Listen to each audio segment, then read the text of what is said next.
বর্তমান পরিবেশ এবং পরিস্থিতি অনুযায়ী যুবকদের জন্য যার বয়ান শোনা অত্যন্ত জরুরি তিনি হচ্ছেন মাওলানা আব্দুল কুদ্দুস ফারুকি সাহেব দামাত বারাকাতুহুম।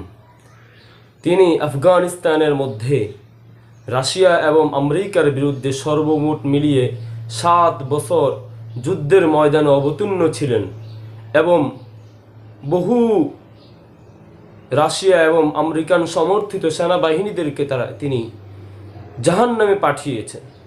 তিনি জিহাদের বয়ান করেন, কোরআন সুন্নাহ ভিত্তিক জিহাদের বয়ান করেন।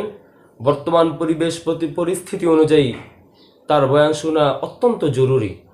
সামনে গজওয়াতুল হিন্দ আসতেছে, যুবকদেরকে প্রস্তুত থাকতে হবে, শারীরিক এবং মানসিকভাবে পরিপূর্ণভাবে ফিট থাকতে হবে। এজন্য আমি মনে করি মাওলানা আব্দুল কুদ্দুস ফারুকি সাহেবের বয়ানের মধ্যে এমন কিছু কথা আছে, এমন কিছু আলোচনা আছে যে আলোচনা এবং কথাগুলো শুনলে মনের মধ্যে জিহাদের স্পিরিট অনেক গুণে বৃদ্ধি পেয়ে যায়। আমি নিজে ওনার বয়ান শুনে খুব আন্দোলিত হয়েছি এবং নিজের অন্তরকে এবং নিজের মন মানসিকতাকে জিহাদের জন্য প্রস্তুত রেখেছি। আপনারাও ইনশাআল্লাহ সুবহানাহু ওয়া তাআলা ওনার বয়ান শুনুন, কিংবা যে সমস্ত ওলামা একরামে জিহাদের কথা বলেন, কোরআন সুন্নাহ শাসন ব্যবস্থার কথা বলেন, খিলাফতের কথা বলেন, সে সমস্ত ওলামা একরামের বয়ান শুনে নিজের ঈমান আমলকে মজবুত করুন, জিহাদের পরিপূর্ণ প্রস্তুতি গ্রহণ করুন।